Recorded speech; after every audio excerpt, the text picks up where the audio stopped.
नमस्कार, capital TV का खास शो राहुल का अग्निपथ देख रहे हैं आप। मैं हूं आपके साथ पूजा। कन्याकुमारी से कश्मीर तक के लिए निकली कांग्रेस की भारत जोड़ो यात्रा में राहुल गांधी एक बार फिर अपने अग्निपथ पर चल पड़े हैं।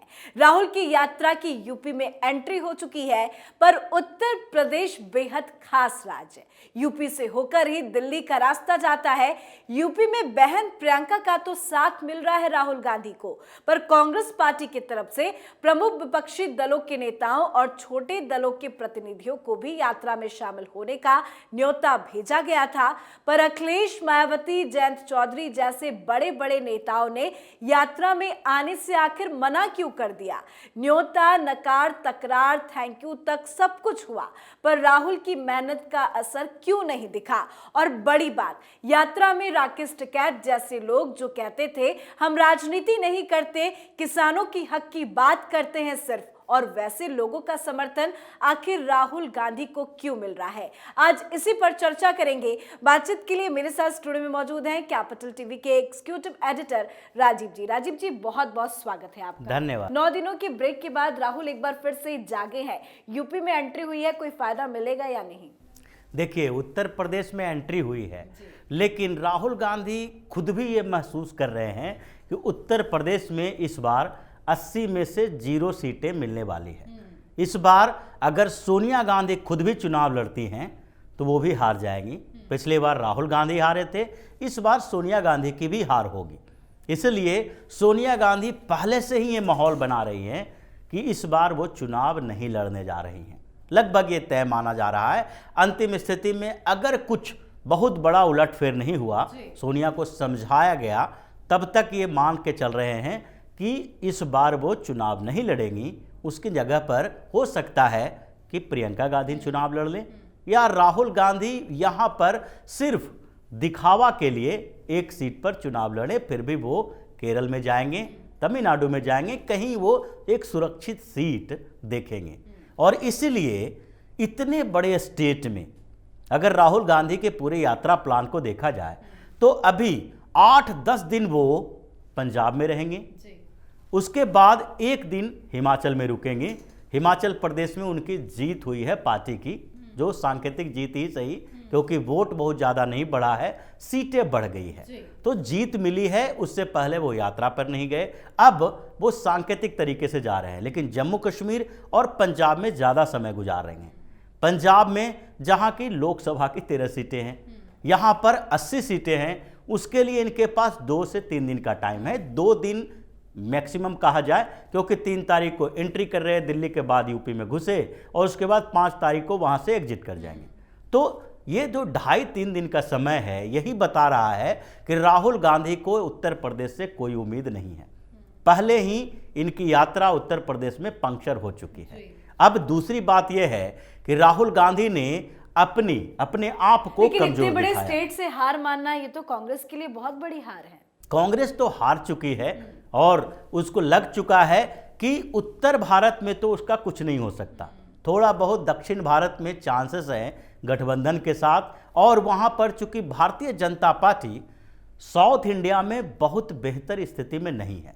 अभी भी अगर देखा जाए तो केरल में भाजपा इतने सालों से चुनाव लड़ रही है, लेकिन फिर भी वहां पर प्रदर्शन सुधरा नहीं है। एलडीएफ यूडीएफ के बीच ही वहां पर सत्ता की सुई चलती रहती है, बदलाव होते रहता है। तमिलनाडु में भी वही स्थिति है। डीएमके एआईडीएमके के बीच एक कांग्रेस है जो दोनों के बीच में साथ में चलते रहती है। भले ही भारतीय जनता पार्टी ने एआईडीएमके के साथ गठबंधन किया, लेकिन फिर भी भाजपा बहुत अच्छी स्थिति में नहीं है। और आंध्र प्रदेश, तेलंगाना में, आंध्र प्रदेश में थोड़ी ठीक रही, और तेलंगाना में इस बार अच्छी स्थिति में आने की संभावना है।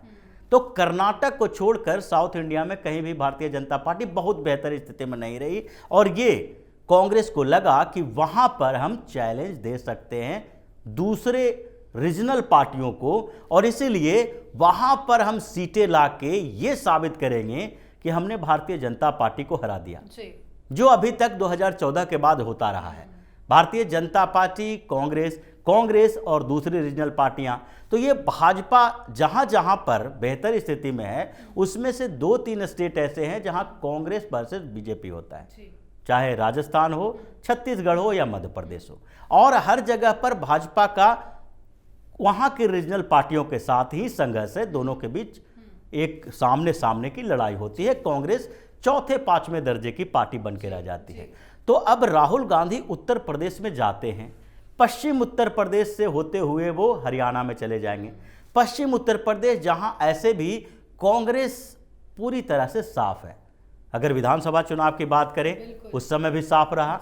जो इसका क्षेत्र है, अगर अवध प्रदेश में जाएं या फिर वो जो बीच के एरिया है जहां पर राहुल गांधी, सोनिया गांधी, यानी बरेली, अमेठी, इलाहाबाद, लखनऊ, उन क्षेत्रों में भी अगर जाते तो कहा जाता कि थोड़ी और मजबूती मिलेगी। पश्चिम उत्तर प्रदेश में जो एंट्री कर रहे हैं उसमें ये विपक्षी पार्टी के नेताओं, यानी कि उत्तर प्रदेश में जो विपक्ष है, जयंत चौधरी हैं रालोद के, अगर मायावती हैं, अखिलेश यादव हैं, तो इन लोगों का साथ चाहिए होगा उन्हें। अब इन लोगों के साथ के लिए जयंत चौधरी को अगर कांग्रेस को मजबूत करने के लिए इनवाइट करेंगे तो ये तो संभव नहीं है कि वो देंगे।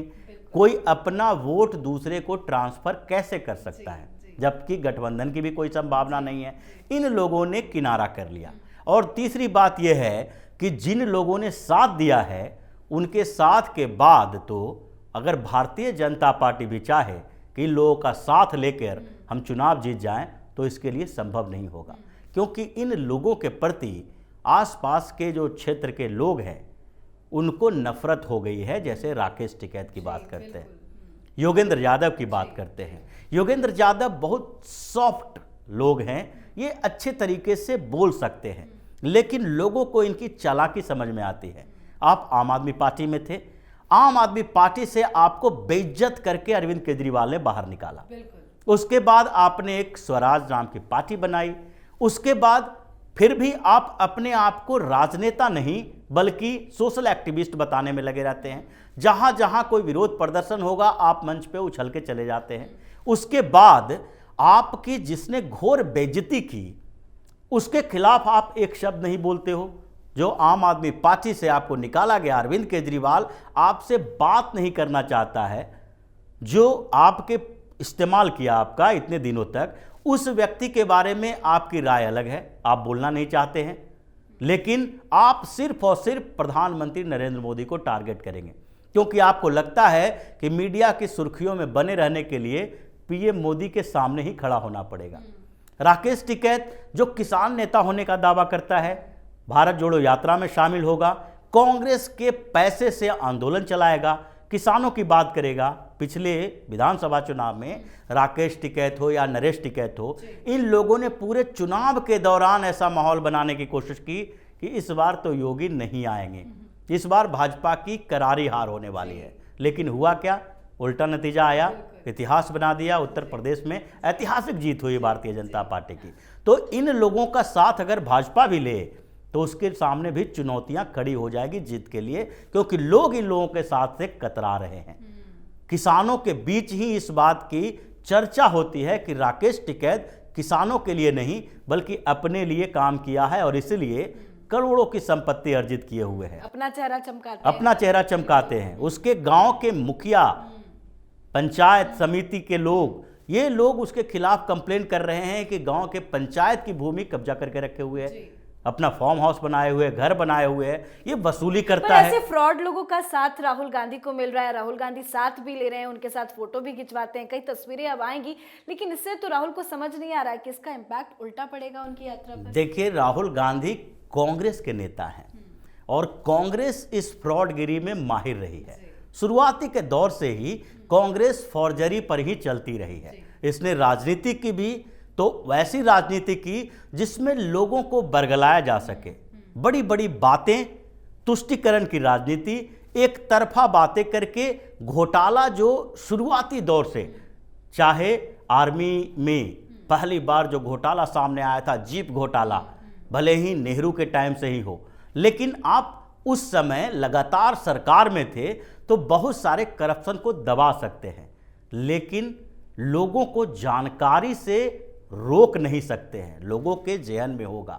पॉलिटिक्स में और करप्शन में ये माना जाता है कि न्यायपालिका की गति धीमी हो सकती है, लोगों का फैसला लेने की गति इतनी धीमी नहीं है। आप न्याय से बच सकते हो, न्यायपालिका से बच सकते हो, आपको सजा नहीं मिलेगी। जैसे Rahul Gandhi, Sonia Gandhi national Herald case में 12 सालों से लगातार बेल पे चल रहे हैं, न्यायपालिका को बरगला सकते हैं, क्योंकि कानून की गति मंथर है, धीरे धीरे चलती है। लेकिन जनता देख रही है, जनता आपका फैसला कर देती है। 2014 में फैसला कर चुकी है, 19 में फैसला कर चुकी है और 2024 में भी फैसला करेगी। तो ये जो कांग्रेस के इर्द गिर्द के लोग हैं और जिनके साथ कोई बेहतर लोग आने के लिए तैयार नहीं हैं, वो किन लोगों का सहारा ले सकते हैं? ये उन्हीं लोगों का सहारा ले सकते हैं जो उनके तरीके के हैं। राकेश टिकैत जैसे लोग हैं, योगेंद्र यादव जैसे लोग हैं, जो अपने आप को सोशल एक्टिविस्ट कहते हैं, लेकिन मीडिया की सुर्खियों में बने रहने के लिए सिर्फ एक तरफा चीज़ें इन लोगों को दिखती है। इनको राजस्थान में नहीं दिखेगी, कोई कमी राजस्थान की सरकार में इन लोगों को दिखी।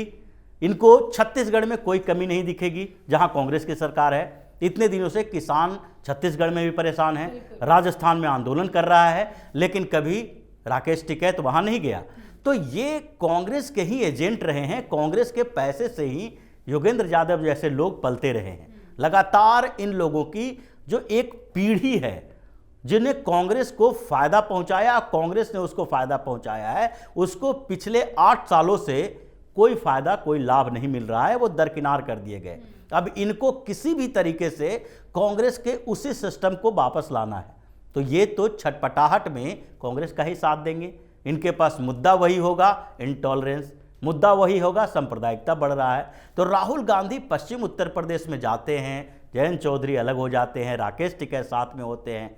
तो ऐसी स्थिति में मायावती थैंक यू कह देती है, मायावती थैंक यू कह देती है, अखिलेश यादव भी कहते हैं बहुत बहुत धन्यवाद, आपने आमंत्रण दिया, लेकिन आपके आमंत्रण को स्वीकार नहीं, भावनाओं ही साथ रहेगा, क्योंकि भारत जोड़ने की, लगभग उन्होंने कह दिया कि भारत को जोड़ने की जरूरत है ही नहीं, भारत तो जुटा हुआ है, जुड़ा हुआ है। ये लेकिन क्या जितने बड़े बड़े विपक्ष के नेताओं को न्योता भेजा गया था, उसमें से एक भी नेता अगर हाँ करते तो क्या बाकी भी साथ आते? देखिए, साथ तो नहीं आ पाते, एक भी हाँ करें या 2 भी हाँ करें, साथ आने का मतलब दिखता नहीं था, क्योंकि ये तो राहुल गांधी अपनी बेइज्जती करवा रहे हैं। आप कांग्रेस को मजबूत करने के लिए चले हो, आपके अंदर ऐसी ताकत नहीं है, आपके पास ऐसा संगठन नहीं है कि आप दूसरे से मदद मांगने के लिए चले हो। अगर प्रधानमंत्री नरेंद्र मोदी रैली करे और कहीं भी रैली करे, मान लेते हैं कि महाराष्ट्र में रैली कर रहे हैं और वहां एकनाथ शिंदे से बोलें कि भाई आप अपने लोगों को हमारे रैली में शामिल करवाओ, ये तो बेइज्जती है। कि भारतीय जनता पार्टी का संगठन वैसा नहीं है कि उनके पास कार्यकर्ता नहीं है। आप अपनी पार्टी की मजबूती के लिए यात्रा निकाल रहे हो और हर स्टेट में जाके आप उन लोगों को आमंत्रित करना चाहते हो कि आप लोग साथ में आओ, आप लोग साथ में आओ। भाई, आप अपनी संगठन को मजबूत कीजिए। तो इसका मतलब आप पहले ही सरेंडर कर चुके हैं कि इन जगहों पर मेरे लिए कोई जगह नहीं है, मेरा समर्थन नहीं है। तमिलनाडु में ये बार बार अब कमल हसन के कंधे पर सवार होने की कोशिश कर रहे हैं। कमल हसन जो खुद ही 2 चुनाव लड़े, 0% उनकी जो सक्सेस रेशियो रही, एक भी सीट नहीं जीत पाए। अब उन लोगों का साथ राहुल गांधी को चाहिए। यानी कि हर जगह जो विफल लोगों को, अनसक्सेसफुल लोगों को अपने साथ जोड़ रहा है, उसकी सक्सेस की गुंजाइश कितनी हो सकती है, ये तो बड़ी बात है। जी, बहुत अच्छे से आपने समझाया, बहुत बहुत शुक्रिया राजीव जी। धन्यवाद।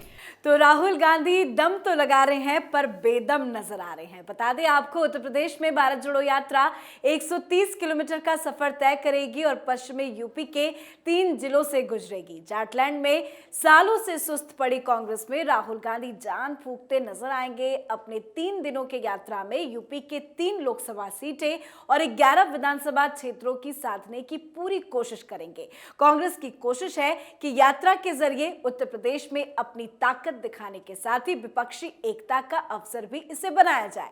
लेकिन विपक्षी दलों का साथ नहीं, सिर्फ आशीर्वाद ही मिला है। मतलब राहुल तब भी अकेले थे और अब भी अकेले हैं। आज के हमारे शो में फिलहाल इतना ही। देखते रहिए कैपिटल टीवी। नमस्कार।